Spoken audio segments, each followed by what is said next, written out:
Hi everyone. आज के इस वीडियो में मैं सीसेट 2023 जो पेपर कल हुआ उसका एक स्पेसिफिक क्वेश्चन डिस्कस करना चाहता हूँ। ऑब्वियसली मैं इस पेपर के सब क्वेश्चन धीरे धीरे सॉल्व करूँगा क्योंकि मैं झटपट से सब क्वेश्चन सॉल्व करके कुछ प्रूव नहीं करना चाहता, लेकिन it is very important that we peacefully solve this questions and understand कि उसमें क्या कंसेप्ट यूज हुए हैं या किए जा सकते थे।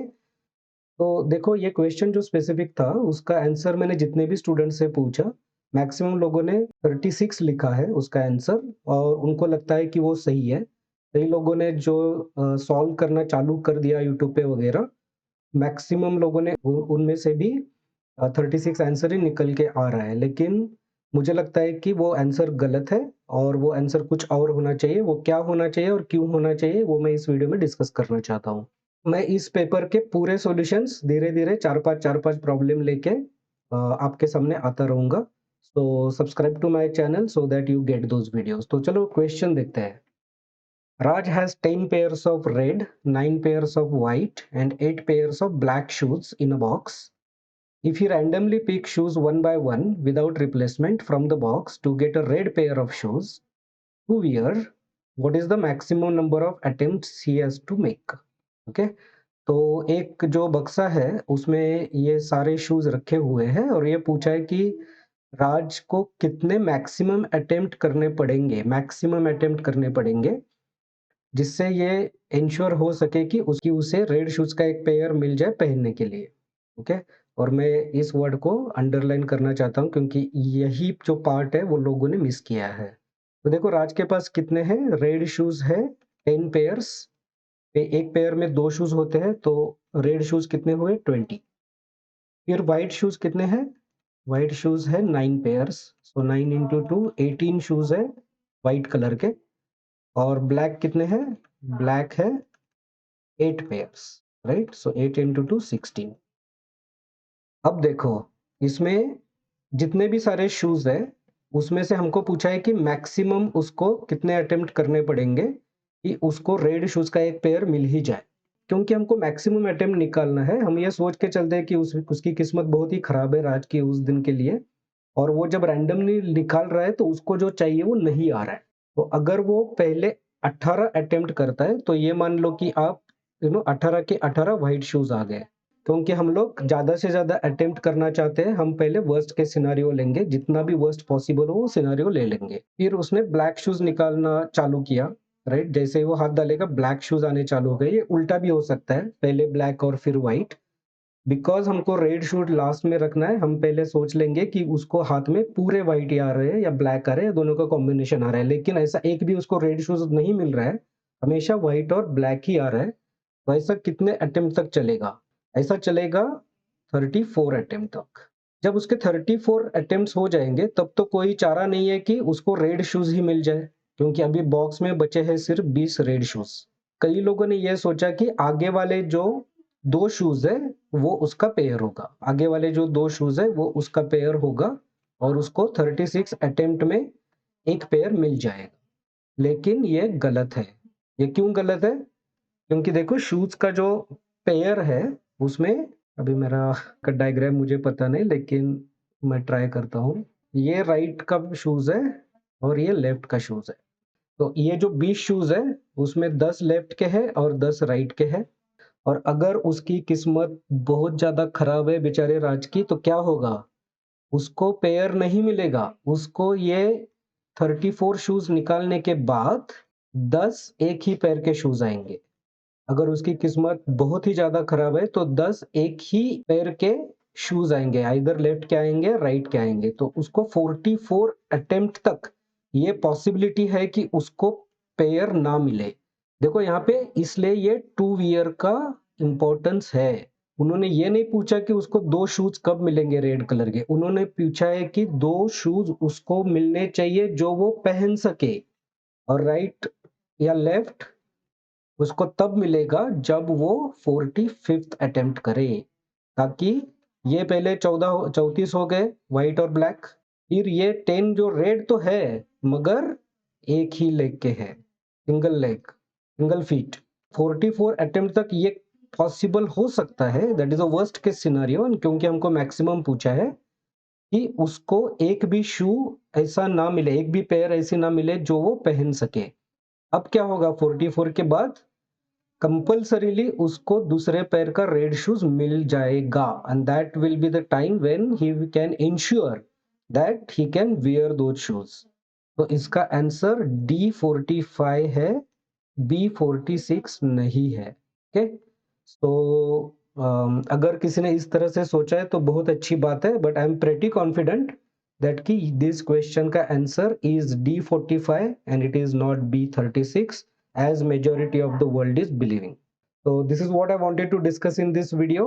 एक मैं briefly डिस्कस करना चाहता हूँ कि कई सारे स्टूडेंट्स ने सोचा कि ये बहुत ही टफ, मतलब मेरे इंस्टा अकाउंट पे मैंने पोलिंग किया था, टफ से लेके वेरी टफ तक 80% स्टूडेंट थॉट और thinking that it was in this range, right, and it is quite obvious, क्योंकि नो डाउट इसमें पैटर्न तो चेंज नहीं हुआ था, लेकिन किस टाइप का क्वेश्चन पे फोकस करना चाहिए वो जरूर चेंज हुआ था। जैसे कि रेशियो और प्रोपोर्शन में कोई क्वेश्चन नहीं था, मिक्सचर और एलिगेशन में कोई क्वेश्चन नहीं था, डायरेक्शन जो अपना फेवरेट है, इजी है, उसमें कोई क्वेश्चन नहीं था, क्लॉक में कोई क्वेश्चन नहीं था, राइट, एवरेजेस जो एक बहुत ही अच्छा टॉपिक है उसमें कोई क्वेश्चन नहीं था, प्रॉफिट लॉस में कोई क्वेश्चन नहीं था। So there were quite a few topics जो हमेशा यूपीएससी पूछता आया है, उस पे कोई भी क्वेश्चन नहीं था, और instead there were some questions on permutation combination जो हमेशा एक ही सवाल आते थे, मैक्सिमम 2 सवाल आते थे, इसमें क्वांटिटी बढ़ गई। और ये नंबर सिस्टम में यूपीएससी ने बहुत ज्यादा क्वेश्चन पूछ लिए। तो ये पता नहीं चल रहा है कि यूपीएससी चेक क्या करना चाहती है, मतलब मैथमेटिकल एबिलिटी चेक करना चाहती है या जनरल एप्टीट्यूड चेक करना चाहती है, बिकॉज ये तो क्वालिफाइंग पेपर है। तो फिर एक वैरायटी ऑफ क्वेश्चन उसमें देना चाहिए, क्योंकि उनको पता है कि नॉन मैथमेटिक्स बैकग्राउंड के कई सारे, इनफैक्ट मैक्सिमम स्टूडेंट इस एग्जाम को देते हैं। तो फिर इसको नंबर सिस्टम पे इतना फोकस करने की, कंसेप्ट लाइक परम्यूटेशन कॉम्बिनेशन इतना फोकस करने की क्या जरूरत है, ये मुझे पता नहीं। हाँ, ये ठीक है कि क्वेश्चन का फॉर्मेट चेंज किया जाए, जैसे रिलेशन का क्वेश्चन है तो उन्होंने उसको स्टेटमेंट के फॉर्म में किया, तो वो adaptation, expecting that adaptation by students is okay. As a officer आपको कई सारे situations on the spot handle करने पड़ते हैं, तो कुछ अलग सामने आ गया, आपको कंसेप्ट पता है तो उसको अलग कॉन्टेक्स्ट में कैसे अप्लाई करें, ये एबिलिटी टेस्ट करना मैं समझ सकता हूँ। लेकिन core mathematics paper type paper निकालने का क्या मकसद है मुझे पता नहीं है, लेकिन जो है सो है, राइट, जो हम उसको चेंज नहीं कर सकते। मुझे ये उम्मीद है कि आरसी आपने अच्छा किया होगा। जी, नंबर सिस्टम में भी ऐसे कई सारे प्रॉब्लम्स थे जो अगर आपने पीवाईक्यू ठीक से किया है तो उसके कॉन्सेप्ट्स अप्लाई करके आप सॉल्व कर सकते थे, ऐसा नहीं है कि नहीं कर सकते थे, लेकिन कई सारे ऐसे भी प्रॉब्लम थे, जैसे वो 1 1 1 मल्टीप्लिकेशन 2 बार कर लो 9 बार लिख के, राइट, वो वाला क्वेश्चन।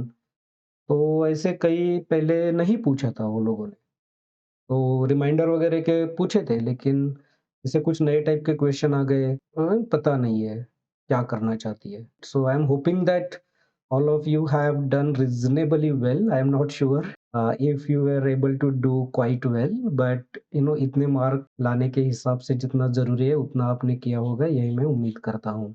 लेकिन इस पर से हमें सबक क्या मिलता है कि सीसैट में भी कंसेप्ट पे फोकस करना जरूरी है। सिर्फ फॉर्मूला याद करके, कोई ट्रिक याद करके कुछ होने वाला है नहीं। Do you really understand the number system?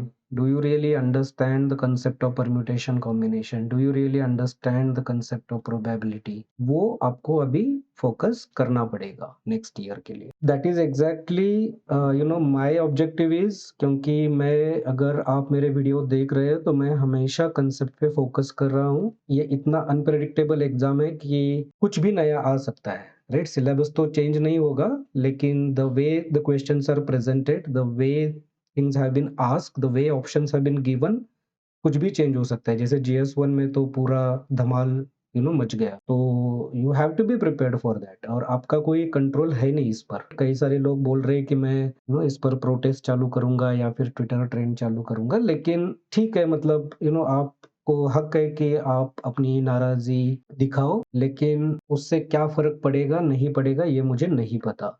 और वो भी ज़िंदगी का फाइनल एक फंडामेंटल प्रिंसिपल है कि आपका जो स्फीयर ऑफ कंट्रोल है, वही आपका कंट्रोल है। इसके बाहर क्या होता है, इसके ऊपर आपका कोई कंट्रोल नहीं है और यूपीएससी अनफॉर्च्यूनेटली यहाँ बैठती है। Okay? So what you can control is how you prepare. You cannot control how UPSC should ask question or should not ask question. I think जितनी जल्दी आप इसको समझ लोगे और अपने खुद के प्रिपरेशन पे फोकस करोगे rather than worrying about paper ऐसा था या वैसा था, वो आपके लिए सही रहेगा. That's all I wanted to say in this video. So if you like this video, subscribe to my channel. I will continue to bring CSAT videos where I am going to focus on concepts, practice questions and PYQs. और मेरा सबसे ज़्यादा important focus ये रहेगा. अब तक मैंने ज़्यादातर PYQ रिलेटेड वीडियोस लाए हैं क्योंकि मैंने रिसेंटली चैनल शुरू किया, लेकिन मैं आगे जाके एक-एक चैप्टर, एक-एक टॉपिक लेके कंसेप्ट्स पे फोकस करूँगा, फिर कुछ प्रैक्टिस क्वेश्चन भी डिस्कस करूँगा और फिर PYQ भी डिस्कस करेंगे. इसके अलावा very soon I am going to start a geography video series जो कि फुल्ली एनिमेटेड होगी और बहुत ही वेल रिसर्च्ड होगी. I am sure that you are going to like these videos. So please subscribe to my channel so that when I launch this, you are getting the notification. So hope that you did well in both the papers, and although it is a fact that all of you are not going to qualify, I wish you all the best for the results. अभी थोड़ा सा break ले लो और mains की तैयारी शुरू करो. Result आने तक का इंतजार मत करो. Okay? So thank you very much and I'll see you in the next video.